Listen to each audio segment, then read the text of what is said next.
Percent लोग fail होते हैं, उसमें 1% लोग से पास होते हैं। तो ट्रेडिंग की दुनिया का सीक्रेट ये है कि अगर आप एक राइट सिस्टम को फॉलो करोगे, वो सिस्टम मैं अभी आपको एक्सप्लेन करूंगा, उस सिस्टम को फॉलो करके इसमें सक्सेस पाई जा सकती है, इससे इनकम बनाई जा सकती है। मेरे इतने सारे स्टूडेंट जो आपको बिल्कुल मिलेंगे जब आप ये क्लास ज्वाइन करेंगे, तो देखेंगे ऑलरेडी कमा रहे हैं, अपना करियर बना चुके हैं, कई लोग पार्ट टाइम कमा रहे हैं। तो स्टार्ट करते हैं आज का ये प्रोग्राम, जहां पे मैं आपको एक्सप्लेन करूंगा कि इस प्रोग्राम को आपको क्यों अटेंड करना चाहिए। देखो पता है, न्यू ट्रेडर नाम का कोई कंसेप्ट बचा ही नहीं इस दुनिया में। जो भी नया ट्रेडर होता है ना, उसको लोग टिप देके, कॉल देके, कुछ मोटिवेट करके कहीं ना कहीं उसका लॉस ऑलरेडी करा चुके होते हैं। मैक्सिमम लोग ऑलरेडी लॉस कर चुके होते हैं, और फिर वो लोग ट्रेडिंग करने नहीं आते मार्केट में आते हैं रिकवरी करने के लिए, एंग्री होके। अभी एंग्री होके एक बात बताओ, कोई क्रिकेट खेल सकता है, बैटिंग कर सकता है विराट कोहली? नहीं कर सकता। तो मैक्सिमम लोग ना एंग्री है, मैक्सिमम लोग रिकवरी के मूड में है। तो no one cares about process, technical analysis, psychology, risk management, सब कुछ साइड में रखो। भाई मुझे मेरा 1 लाख रुपए बनवा के दे दो, मैं निकलो अपने अपने काम से।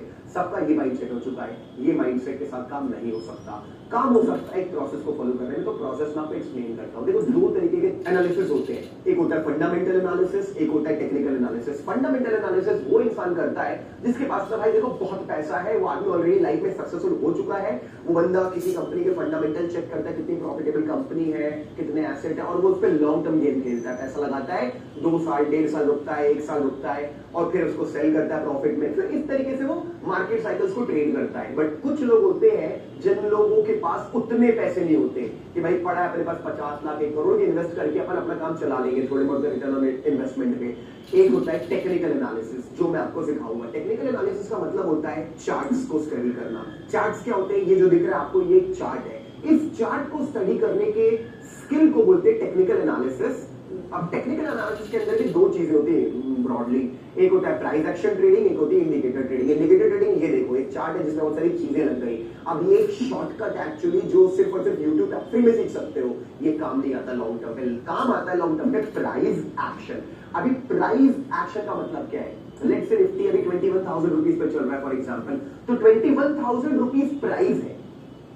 अब वो प्राइस ऊपर नीचे होता है तो एक कैंडल दिख रही है आपको, ऐसी कैंडल फॉर्मेशन होती है। अब इस कैंडल स्टिक की स्टडी को और भी बहुत सारी चीजों की स्टडी को हम कहते हैं प्राइस क्या एक्शन कर रहा है, उसे प्राइस एक्शन कहते हैं। तो प्राइस एक्शन के अंदर हमको बहुत सारे कंपोनेंट स्टडी करने पड़ते हैं। फॉर एग्जांपल आपको पढ़ना पड़ता है कैंडलस्टिक पैटर्न्स। आपको दिख रहा है ये जो कैंडलस्टिक्स है रेड और ग्रीन कलर की, इन कैंडलस्टिक्स के अंदर बहुत वेरिएंट्स होते हैं, हमें उन सब के बारे में पढ़ना पड़ता है। For example bullish engulfing, bearish engulfing, morning star, evening star, piercing line, dark cloud cover, 3 rise up, और बहुत सारे हैमर, शूटिंग स्टार चीजें होती है। हम जब इनको स्टडी कर लेते हैं देन हमको पढ़ना पड़ता है बहुत सारे ऐसे चार्ट पैटर्न होते हैं। जैसे सुना होगा आपने हेड एंड शोल्डर होता है, इन्वर्टेड हेड एंड शोल्डर होता है, डिसेंडिंग ट्रायंगल होता है, फ्लैग एंड पोल होता है, इन्वर्टेड कप होता है, वी शेप रिकवरी नाम की चीज होती है मार्केट में, ट्रैप्स होते हैं। हम इनको स्टडी करते हैं। इन दोनों को स्टडी करने के बाद मल्टीपल टाइम फ्रेम एनालिसिस कि बहुत सारे टाइम फ्रेम होते हैं, अलग अलग ट्रेडर्स के अलग अलग टाइम फ्रेम उनको सेट करने पड़ते हैं।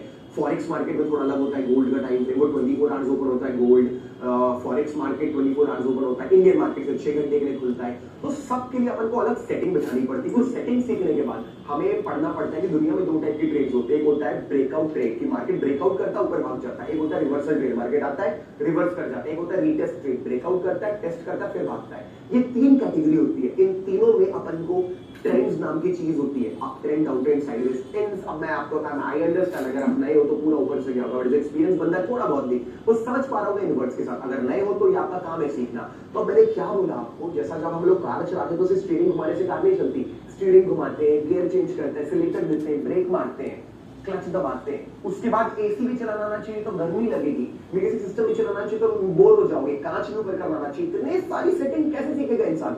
बट बहुत नॉर्मल है ना, कार चलाते हो ना, नहीं तो आपको मालूम है जो लोग कार चलाते हैं ना, उसी तरीके से इतनी सारी चीजों को जब हम कंबाइन करते हैं तो बनती है strategy. Strategy for an example, एक स्ट्रैटेजी ये हो सकती है कि मार्केट ने एक हायर हाई हायर लो बनाया, एक ट्रेंड लाइन पे सपोर्ट लिया और वहां पे एक मॉर्निंग स्टार कैंडल बनाया, एक ओपन इंटरेस्ट हमको बुलिश एक चीज दिखाता है कि बुलिश है मार्केट, तो हमने वहां पे एंट्री करी, अपना स्टॉप लॉस डाला। स्टॉप लॉस कैसे डालते हैं, कितने रुपए का डालते हैं, ये सब एक बहुत ही अच्छी स्टडी है और इन सारी स्टडी को हमको फॉलो करना पड़ता है। तो हमें स्टॉप लॉस के बारे में सीखना पड़ता है, स्टॉप लॉस और टारगेट। तो अब स्टॉप लॉस और टारगेट क्या होता है? देखो, तो अभी मैंने जो बातें की ये सब टेक्निकल एनालिसिस था, ठीक है, ब्रेकआउट, रीटेस्ट, फिबोनाची, मार्केट में मार्केट स्ट्रक्चर होता है, मार्केट की बहुत सारी साइकिल्स होती है, जैसे एलियट वेव थ्योरी मार्केट में चलती है, ठीक है, डाउ थ्योरी चलती है, रिचर्ड वाइकर्स मेथड चलता है, मार्कअप, मार्कडाउन, अकोमोडेशन, डिस्ट्रीब्यूशन, ये सब मैं आपको पढ़ा दूंगा। इसके बाद आपका टेक्निकल एनालिसिस सॉर्ट ऑफ खत्म हो जाएगा। इसके बाद मेरे पास 10 स्ट्रैटेजीज है निफ्टी बैंक निफ्टी के लिए, जो कि इंडेक्स में लगेंगे, ऑप्शन ट्रेडिंग में, कॉल पुट में। उसके बाद मेरे पास 4 बहुत ही सुपर स्ट्रैटेजीज है फॉरेक्स मार्केट के लिए, जो क्रूड ऑयल, गोल्ड, फॉरेक्स के पेयर्स पर अमेरिकन मार्केट में डाउ जोन्स में अप्लाई करते हैं। ये सारी स्ट्रैटेजीज पढ़ने के बाद सबसे इंपॉर्टेंट होता है, लोगों को लगता है काम हो गया, बट यहाँ पे काम शुरू होता है, मनी मैनेजमेंट सीखना पड़ता है। मनी मैनेजमेंट क्या होता है यार? देखो, हम लोग कोई ट्रेड लेते हैं तो ट्रेड गारंटी है कि सक्सेसफुल होगा। उस चीज की गारंटी नहीं होती, क्यों नहीं होती? नहीं गारंटी तो क्यों पढ़ रहे हैं?